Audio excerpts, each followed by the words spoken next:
یہ میں نے یوں سمجھیے کہ جیسے میں نے ہجرت اور جہاد کی ڈیفینیشنز کی تھی. ہجرت کا بیس کیا ہے؟ پوچھا گیا ایو الہجرت افضل ہو یا رسول اللہ، اے اللہ کے رسول بتائیے سب سے اعلیٰ ہجرت کون سی ہے، افضل؟ فرمایا ان تہجر ما کرہ ربک، ہر اس چیز کو چھوڑ دو جو تمہارے رب کو پسند نہیں.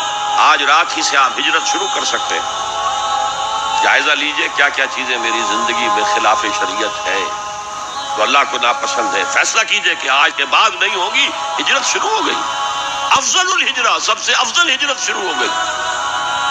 لیکن ٹاپ پر لے جائیے تو یہ ہجرت جب اللہ کے دین کو قائم کرنے کی جدوجہد اس مرحلے پر آ جائے کہ اب باطل کے ساتھ ٹکراؤ ہے اور اب چاہیے کہ ساری قوت ایک مرکز پر جمع ہو جائے، ہجرت فرض کر دی گئی.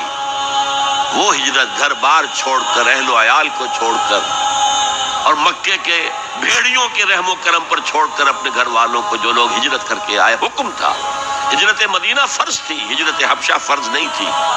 صرف اجازت تھی کہ جن سے سختیاں نہیں جھیلی جا رہی مزید وہ چلے جائیں.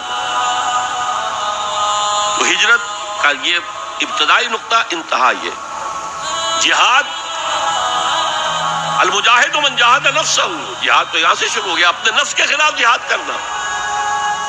صبح نفس نے کہا ابھی سو جاؤ، آپ نے نفس کی بات کو رد کیا، اپنا کمبل اٹھا کے پھینکا، اٹھے، وضو کیا، نماز کے لیے آپ مسجد چل دیے. آپ نے جہاد کیا نفس کے خلاف. یہ افضل الجہاد ہے. اور سب سے چوٹی اوپر یہ ہے کہ جب وہ حق و باطل کی جنگ ہو تو جان ہتھیلی پر رکھ کر میدان میں حاضر ہو جاؤ.